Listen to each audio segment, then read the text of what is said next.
Ça va bien? Oui, ça va bien. Oui. Tu as quelque chose à me montrer aujourd'hui?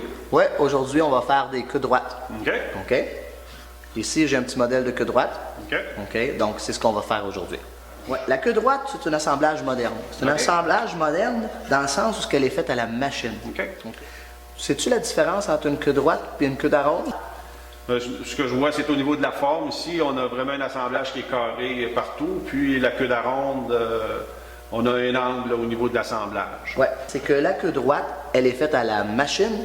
Et la queue d'aronde, elle peut être faite à la machine, mais majoritairement, elle est faite à la main. OK. OK? Ouais, les queues d'aronde, c'est ce qu'on voit sur les meubles anciens, les côtés de tiroirs sont assemblés avec des queues d'aronde habituellement. On ne voit pas de la queue droite là, sur les meubles anciens. Sur les meubles anciens, il n'y avait pas la technologie de travailler avec des machines, donc ils les faisaient à la main.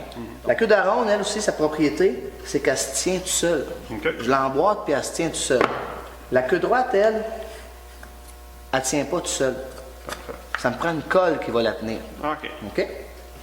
Par contre, c'est un assemblage qui est très solide.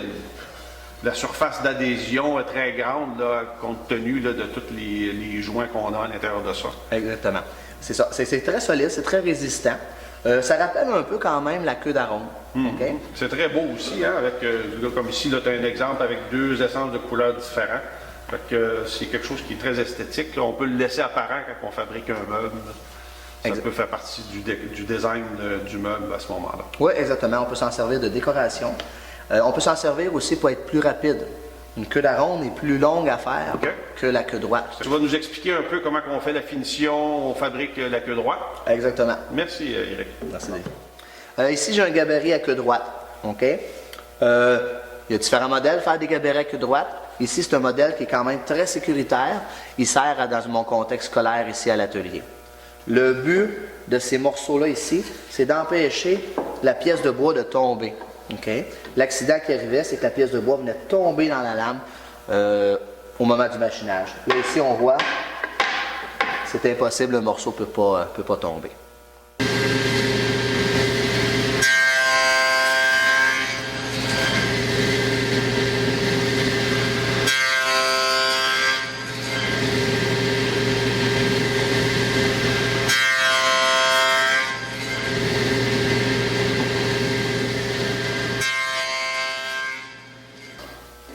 La première pièce, on voit qu'on l'a appuyée contre notre butée ici. Okay? Le deuxième morceau, le deuxième morceau, je dois venir le décaler. Okay? Pour avoir une alternance dans mes queues droites. On rajoute une petite pièce de bois qui a la même largeur que notre butée. Puis, je vous conseille de la tenir avec une serre. Dans nos mains, on risque d'avoir des erreurs. Et voilà.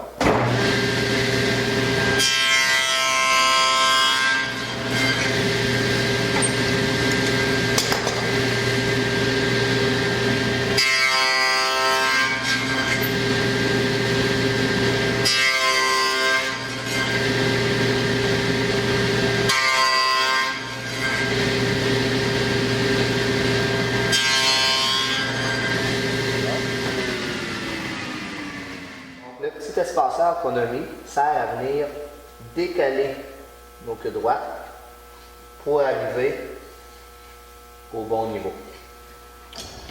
Bon, Denis, on vient de finir de machiner nos queues droites. Oui. OK. J'en ai collé un modèle. Et si tu regardes comme il faut, la queue droite, elle dépasse un petit peu. OK? C'est volontaire. Le but de ça, c'est que quand on vient serrer, le fond vient s'accoter parfaitement. Après, ce qu'il va rester à faire, c'est de venir effleurer l'excédent. OK. Pour l'effleurage, est-ce que tu le fais à la machine ou tu fais ça à la main, toi? Ça peut se faire à la machine. Moi, je préfère à la main. OK. OK? On peut le faire avec le ciseau à bois ou avec le rabot. OK? La différence entre le ciseau à bois et le rabot, moi, je vais te conseiller de le faire au ciseau à bois. Pourquoi? Parce qu'on a un meilleur contrôle. OK. OK? Le rabot, lui, ça prend un rabot parfaitement aiguisé et une maîtrise parfaite du rabot. Donc, si, un peu plus difficile à manipuler. un petit peu plus difficile, exactement. Contrôler. Si tu ne maîtrises pas parfaitement ton rabot, ça risque d'être difficile. moins beau, exactement. Puis la différence entre le faire avec la machine, je pense que ça peut se faire avec une toupie, ça. Une toupie pour faire l'effleurement. Oui, une toupie. Pourquoi que j'aime pas les outils électriques? C'est que le risque d'erreur est plus grand. OK. Tandis qu'à la main, Avec un éclat de bois qui peut partir Oui, plus c'est ça, facilement, puis ça peut gâcher le travail. Là. c'est ça exactement. Tandis qu'avec mon ciseau à bois, je maîtrise C'est bon contrôle. très Ben, bien. écoute, j'aimerais bien te voir à l'œuvre là, dans l'effleurement des queues droites. Parfait. Première des choses, on va s'installer très solidement. Des morceaux bien ancrés, ça va éviter les accidents. Donc, je vais utiliser mon ciseau à bois. Je vais utiliser le côté plat que je viens déposer contre ma surface de référence. Et je viens couper l'excédent qui dépasse.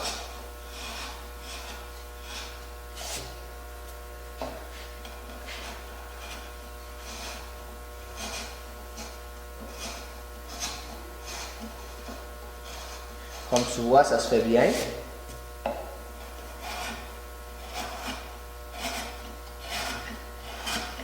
L'avantage d'un ciseau à bois, c'est qu'on a une coupe parfaitement lisse.